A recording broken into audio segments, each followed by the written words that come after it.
in this ayah that refers to life, I thought it's very interesting that Allah subhanahu wa ta'ala has put this ayah in this surah. While we're talking about battles and how to fight and the spoils of war, here's the verse that pops out and catches the eye because it's talking about life. And even when we're in battle, we're doing it for the sake of life.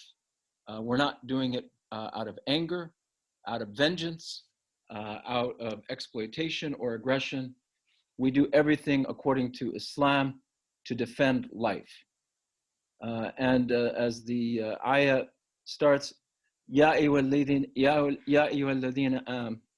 a'udhu billahi minash shaitanir rajim. And it's interesting, this verse is a commandment. All the other verses around it are descriptive and circumstantial in terms of dealing with a particular situation. But here, immediately, it says, Ya ayyuhalladhina amanu, which means, O you who believe. In other words, God will now give us a commandment that we must follow if we want to achieve faith. Ya ayyuhalladhina amanu, istajibu lillahi wa lirrasuli idha da'akum lima yuhyikum wa'alamu anna Allah yahulu bayna al-mar'i wa qalbihi wa annahu ilayhi tuhsharun. So it's saying that, oh, you have attained to faith, respond. Stajibu. So immediately it's telling you to respond to something that God and the apostle, and notice it's combined here, as if it is one entity, that there is a voice from God through the Prophet Muhammad sallallahu alaihi wasallam calling us to respond to something, and it is that call unto which will give you life.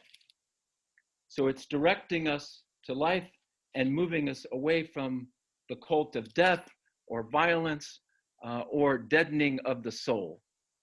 And then it goes on to say, and know that God intervenes between man and the desires of his heart.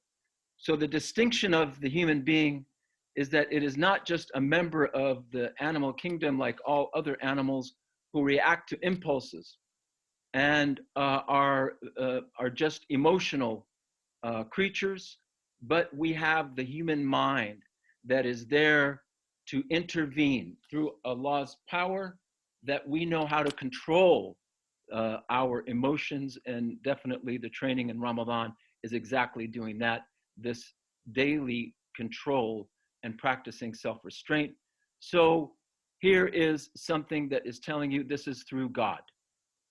That is the power of God in doing that for human beings. And the more you open up to God, the more you're able to control your impulses and deal with and manage and regulate your emotions. And then it says at the end, and that unto him you shall all be gathered, where we will all be held accountable for our belief and our actions. So this notion of accountability is the conclusion of this ayah, and therefore the ayah is a commandment.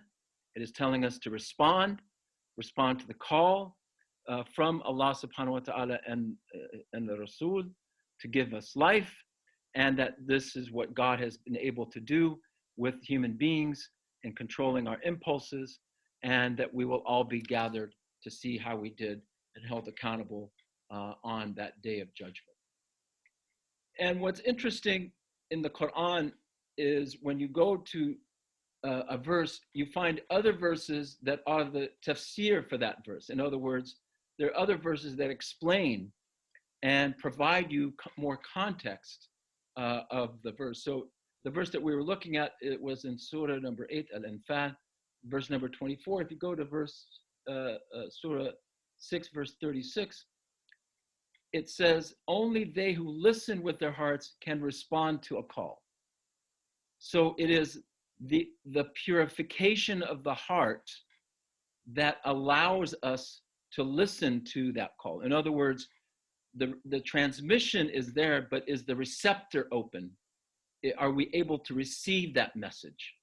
Like the power outlet in a room, you can't get electricity unless you plug into that power outlet. Here it is saying they are the ones who listen, who open their receptors so they can respond to the call. And as for the dead of heart, those who don't cleanse their hearts, God alone can raise them from the dead, whereupon unto him they shall return. So the power of God is that which gives us life. It gives life to the vegetation. You see it dead, and then immediately after some rain, there is life. And that is the metaphor that is given in the Quran, that we will die and will be raised up again in the hereafter. We'll come back to life. And the more we respond to the call in this life, the better it is for us, obviously, in the next life. And then the other verse that is preceding the verse that we're looking at today, 2 verses before it, it talks about, verily the vilest of all creatures in the sight of God are those who are deaf, those dumb ones who do not use their reason. So it is about that human mind that God has instilled in all of us, and he has breathed into us from his spirit to give us the direction, to give us the clarity, to give us the orientation to follow, to find God. And so they are the ones who are using their reason, whereas those who don't use their reason are considered in this verse the vilest of all creatures. So the vilest of all creatures are not just people who are doing things wrong, but the ones who don't use their reason to do what they're actually doing. And the Quran is replete with verses that talk about those who deny the truth from previous generations. It says they don't use their reason. They just claim tradition and follow blind imitation. And that blind imitation is what leads them to not using their reason.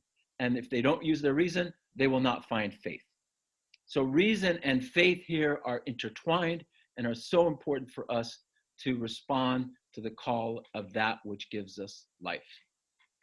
So the conclusion is, number one, to respond, we must open the receptors so that we receive. We must have a living heart, a heart that wants us to live, not a dead heart that doesn't use our purity of intentions. Number two is the clearing of the mind, a living brain as opposed to a dead brain. And like every muscle in the body, the brain needs exercising. To use it and to realize that you have that faculty of reason, and to use it in all the different circumstances throughout our lives today. Number three, it is the physical life that we're trying to protect. The first goal of Islamic law is that we are commanded to protect life. We are here to save lives. That is the number one commandment that we have in Islamic law. And with that comes spiritual life, so that we are not just animals that bounce around and just consume and procreate, but we are spiritual beings. We are souls that need that nurturing. And alhamdulillah, this Ramadan, we're receiving that dose of nourishment for our spirituality. And the last point I want to make is that which gives us life is also the life around us. It's not just the life of the individual, but it's the life around individuals, the life around us, and that is the environment. So that which gives us life is also that which protects the environment. And with climate change and the burning of the ozone, that is something that is very important for us. And the Prophet Muhammad sallallahu alaihi wasallam has so many hadith that talk about the environment. Of course, the Quran talks about the environment and how God created it in beauty with the different colors and the different forms, and that it is there for our use.